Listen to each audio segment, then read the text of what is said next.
Hello बच्चों, let's see the question. The question says, question given below consists of two statement each. So हमें इस question में दो statement given है, statement 1 and statement 2, और हमें कहा गया कि क्या हमारी ये दोनों स्टेटमेंट्स ट्रू है कि नहीं। अगर ये दोनों स्टेटमेंट्स ट्रू है तो हमें पूछा गया कि जो हमारी स्टेटमेंट 2 है, is it the correct explanation of statement 1 और नॉट।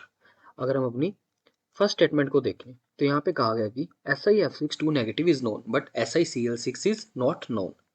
सो हमें पता है जो हमारा SiF6 2 नेगेटिव है, यहाँ पे हमारे पास फ्लोरीन एटम्स प्रेजेंट है, इनका साइज हमारे पास बहुत ज़्यादा कम होता है as compare to chlorine. So size being very less, size being very less, so इसके कारण हमारे पास क्या होगा कि जो हमारे फ्लोरीन एटम्स हैं ये आराम से हमारे पास सिलिकॉन को है जो सराउंड कर सकते हैं, जिसके कारण हमारा जो SiF6 2 नेगेटिव आयन है वो बन सकता है easily as compare to chlorine SiCl6 2 negative, जहाँ पे हमारे पास क्लोरीन एटम प्रेजेंट है जो कि बहुत ज़्यादा लार्ज है, जिसके कारण हमारे पास क्या है, स्टेरिक हिंड्रेंस क्रिएट होती है।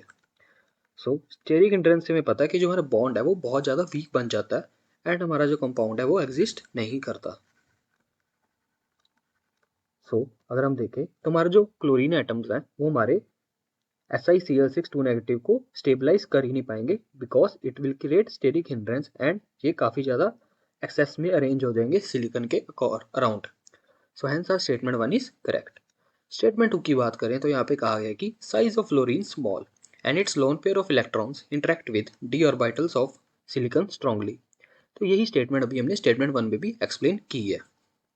So hence are both statements are correct and हमारा जो स्टेटमेंट 2 है it is the correct explanation of statement 1।